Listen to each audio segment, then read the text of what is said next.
Assalamualaikum warahmatullahi wabarakatuh. Selamat datang di Bicara Pajak bersama saya Faris Sustian.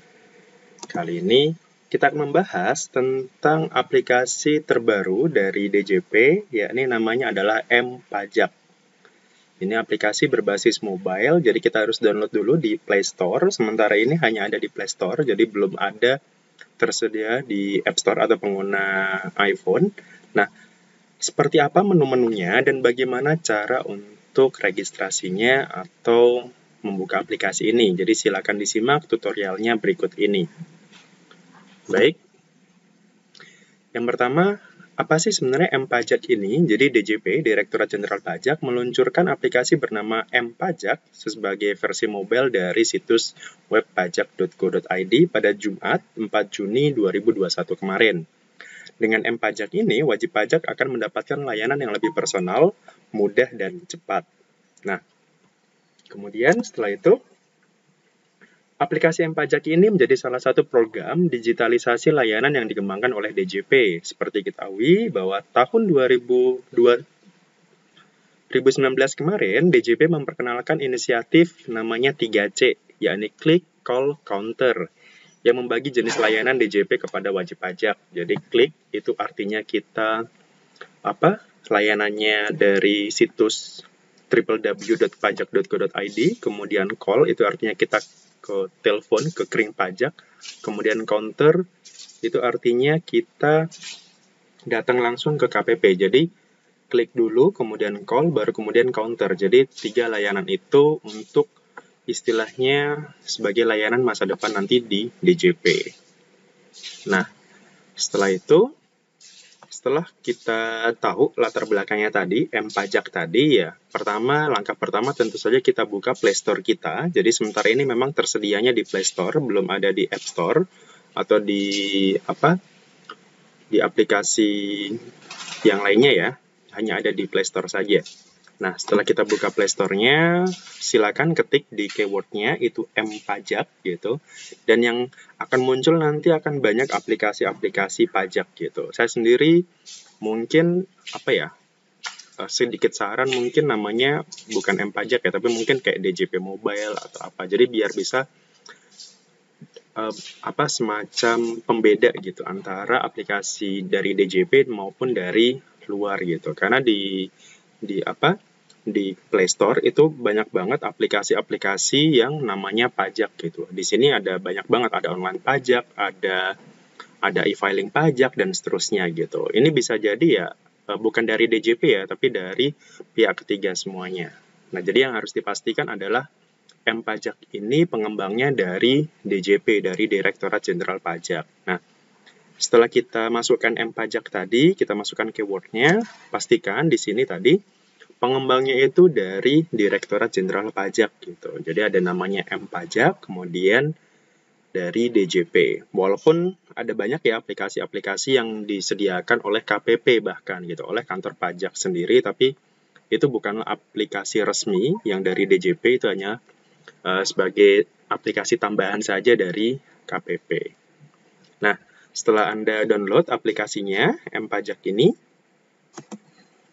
akan seperti ini. Jadi Anda install aja aplikasinya, ukurannya kurang lebih sekitar 28 MB gitu.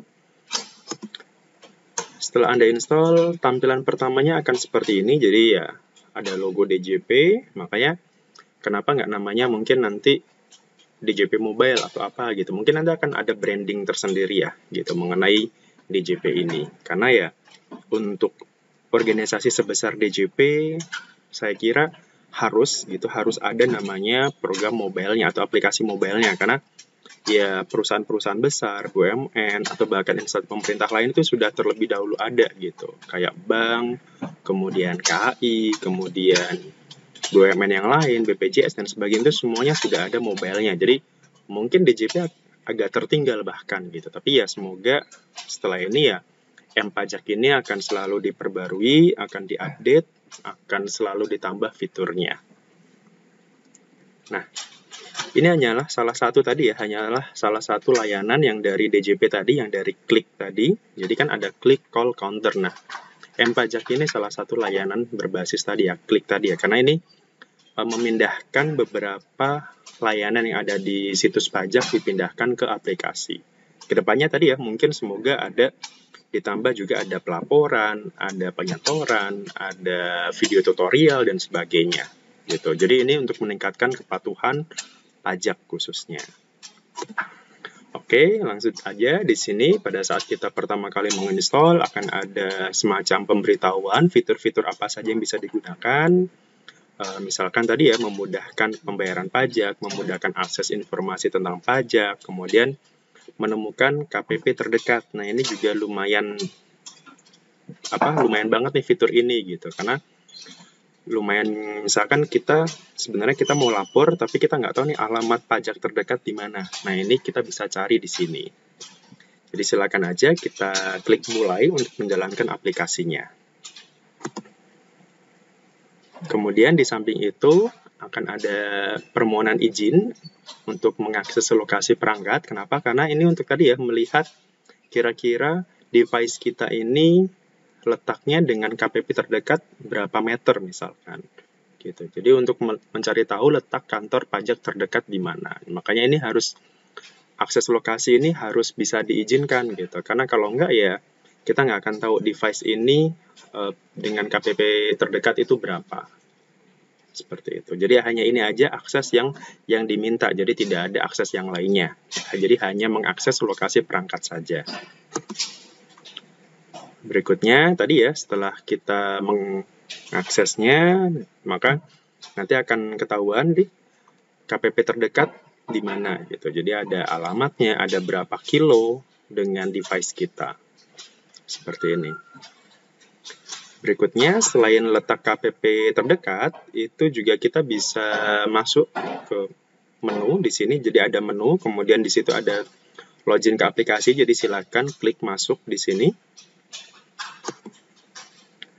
Setelah kita klik masuk di sini seperti biasa. Jadi kalau Anda sudah punya akun dari DJP online atau akun dari pajak ya, nah silakan masukkan NPWP dan juga kata sandinya. Jadi ingat ya, ini adalah akun yang sama yang kita gunakan kalau kita mau lapor e-filing, kalau kita mau buat e-billing, kalau kita mau lapor e-form dan sebagainya. Jadi ini akun yang sama ketika kita mau buka DJP online atau situs pajak itu ya, yang login itu.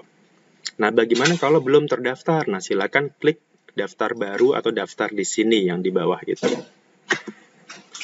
Maka nanti akan diarahkan ke halaman sama persis pada saat kita registrasi di DJP Online. Jadi pastikan Anda punya nomor EVIN-nya. Kalau ternyata belum punya nomor EVIN, nah silakan ajukan dulu ke kantor pajak terdekat tadi ya, terdekat, ataupun misalkan kalau Anda lupa EVIN, ya silakan Anda bisa telepon ke Kering Pajak atau ke KPP terdekat tadi. Jadi pastikan di sini pada saat registrasi Anda sudah punya nomor EVIN terlebih dahulu. Nah, setelah berhasil login, maka akan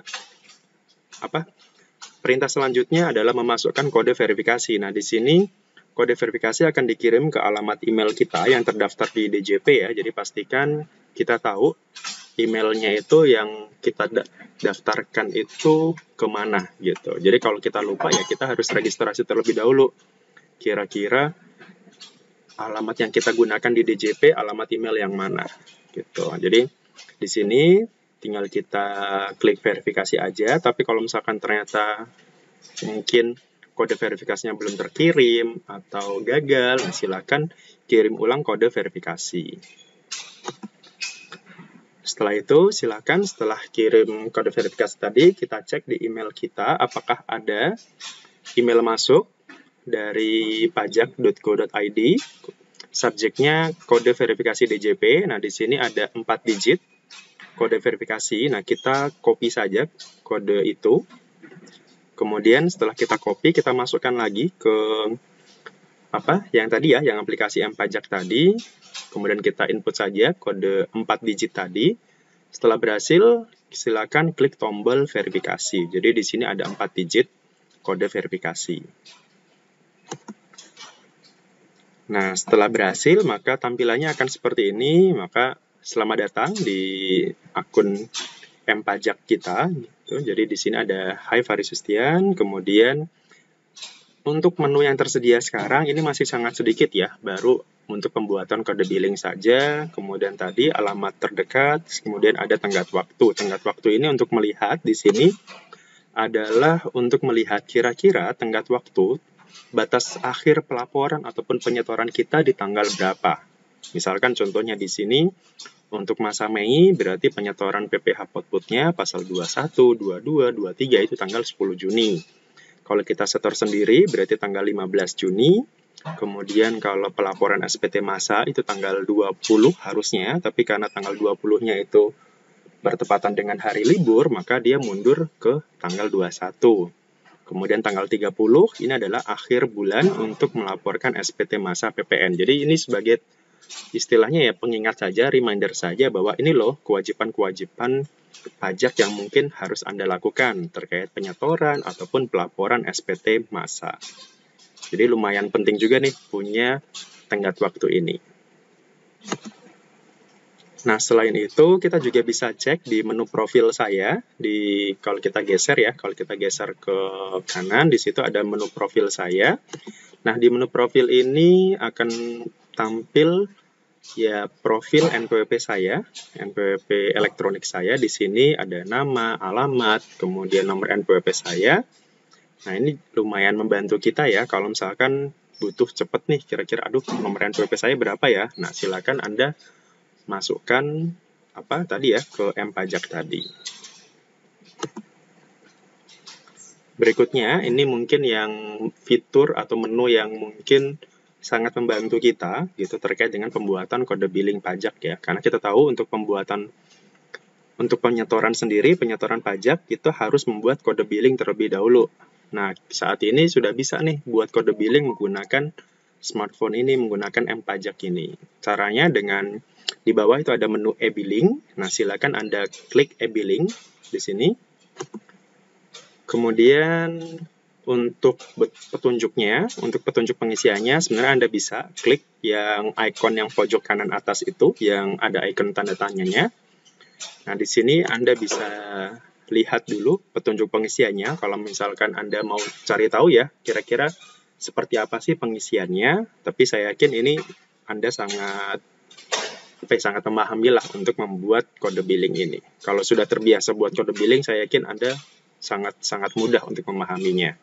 Jadi pada saat kita lihat petunjuk pengisian, di sini yang harus Anda isi ya minimal ada jenis pajak, jenis setoran, kemudian nanti akan muncul berapa setorannya, untuk masa kapan, tahun pajak kapan, dan seterusnya.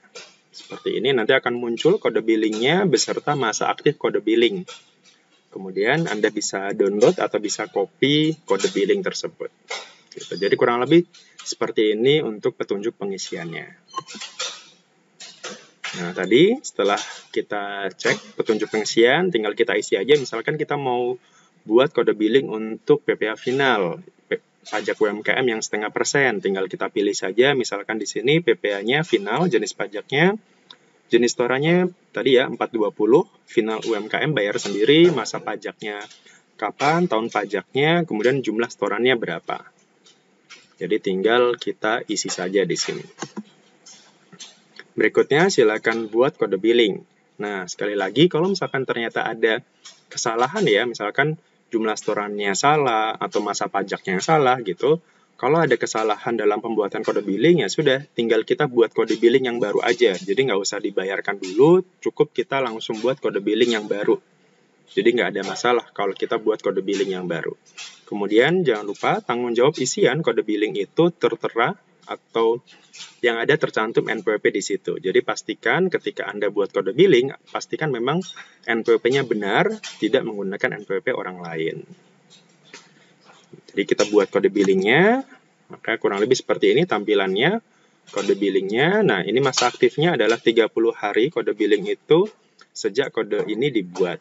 Gitu. Jadi silakan Anda copy, kemudian setelah itu Anda bisa tinggal bayarkan ke tempat pembayaran. Misalkan kalau di video saya selain ini, itu ada pembuatan atau penyetoran menggunakan Tokopedia, Mandiri online, atau mungkin Anda punya bank lain juga bisa gitu. Jadi tinggal kita copy saja kode billing ini, kemudian kita storekan di di tempat pembayaran yang biasa kita lakukan.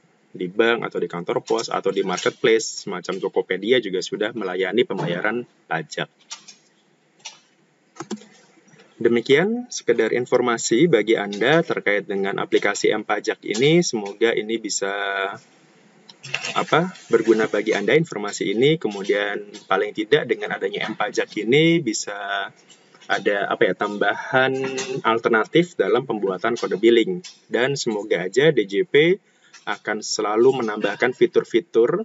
Jadi kan ini istilahnya baru update pertama ya, bisa jadi akan ada update kedua, ketiga, dan seterusnya yang akan menambah fitur-fitur dari aplikasi mobile ini. Jadi harapannya ya akan semakin lengkap, semakin memudahkan khususnya wajib pajak. Terima kasih atas waktunya, jangan lupa silakan tinggalkan di kolom komentar, kemudian follow Instagram saya di bicarapajak.id ataupun di podcast saya di Bicara Pajak Podcast.